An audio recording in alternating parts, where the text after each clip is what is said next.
Bapatla Telugu Desam party parliament నూతన committee అధ్యక్షులుగా సలగల రాజశేఖర్ బాబు ప్రమాణ స్వీకారం చేశారు. ఆయనతో పాటు ఉపాధ్యక్షులు, కార్యదర్శులను జిల్లా ఇన్ఛార్జ్ మంత్రి కొలుసు పార్థసారథి ప్రమాణ స్వీకారం చేయించారు.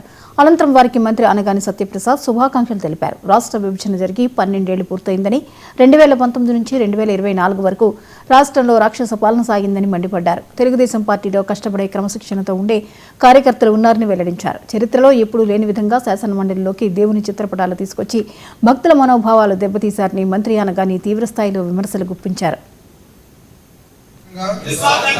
అవినీతి అక్రమాలకు పాల్పడకుండా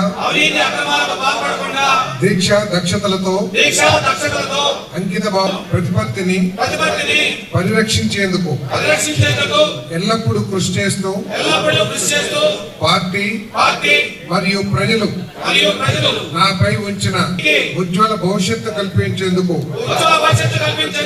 నా వంతు కర్తవ్యాన్ని